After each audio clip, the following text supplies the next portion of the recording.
Hi అండి, నమస్తే. నేను శ్రీలత. ఇది ఒక క్రోటన్ చెట్టు ఉండేనండి ఇంట్లో బకెట్లో.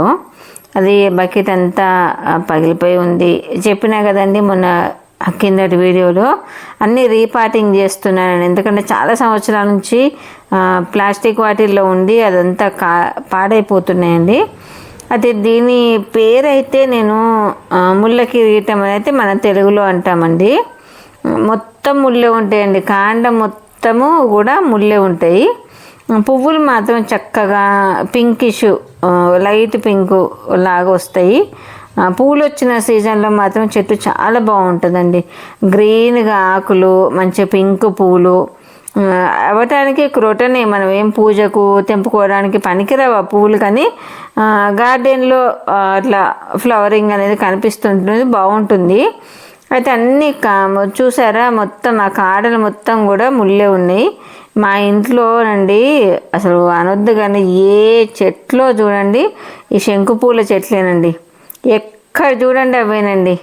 అసలు ఎక్కడి నుంచి పడుతున్నాయో విత్తనాలు, ఎక్కడి నుంచి వస్తున్నాయో, ఎక్కడ చూడు అవే కట్ చేయడం అవుతుంది. అయితే ఈ మొక్కలన్నింటినీ నేను కొన్ని కట్ చేసి 4-5 కుండీలలో పెడదామనేసి కట్ చేస్తున్నాను. అంటే ఆ బకెట్లో ఇంకా మొత్తం కూడా మార్చలేదు. కొన్ని 4 మొక్కలు మట్టు కట్ చేసి, 4 కొమ్మలు కట్ చేసి వేరే దాంట్లో పెడదాం, చిన్న దాంట్లో పెడదాము. అక్కడొకటి పెట్టినా కూడా కొంచెం ఫ్లవరింగ్ వచ్చినప్పుడు మంచిగా లుక్ బాగుంటుంది కదా అన్నట్టుగా అలా చేస్తున్నాను.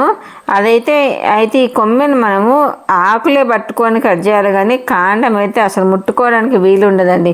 మొత్తం కూడా ముళ్ళే ఉంటాయి.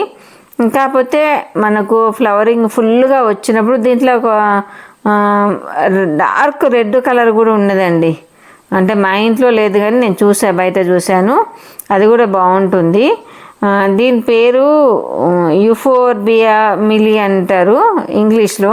తెలుగులో మాత్రం ముళ్ళ కిరీటం అంటారండి దీని పేరు. అయితే అంటే అన్ని ముళ్ళు ఉంటాయి కదా, ముళ్ళ మీద పైన పువ్వులు ఒక కిరీటం లాగా వస్తాయి కాబట్టి దాని పేరు ముళ్ళ కిరీటం అని పెట్టిందేమో అని అనుకుంటా.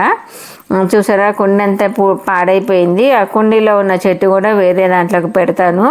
ముందైతే కట్ చేసిన కొమ్మలు ఉంటాయి కదా, అవైతే ఒక 4 చిన్న కుండీలలో ప్లాస్టిక్ బకెట్ ముక్కలు ఉన్నాయి కదండి, అవే హోల్స్ మీద వేసేసి కింద మనం ఏదైనా వేస్తాం కదా కింద కవరో ఎవరో, దాని బదులు నేను అవే ముక్కలు వేసేసి ఆకులు పట్టుకొని మనం పని చేయాలండి.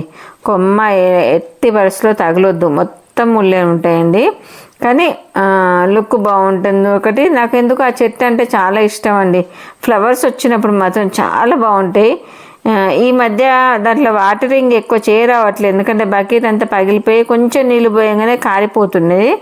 అందుకనే కొంచెం వేరే కుండీలలో మారుద్దామని మారుస్తున్నాను. ఓకే అండి, మరొక మంచి కంటెంట్తో మళ్ళీ మీ ముందుకు వస్తాను. అలాగే నా గార్డెన్ వీడియోలు అందరూ చాలామంది సపోర్ట్ చేస్తున్నారు. చాలా ధన్యవాదాలు ఫ్రెండ్స్. తప్పకుండా ఇలానే మీరు సపోర్ట్ చేస్తూ ఉండండి. నేను ఇంకా మంచి వీడియోలు పెడుతూ ఉంటాను. బాయ్.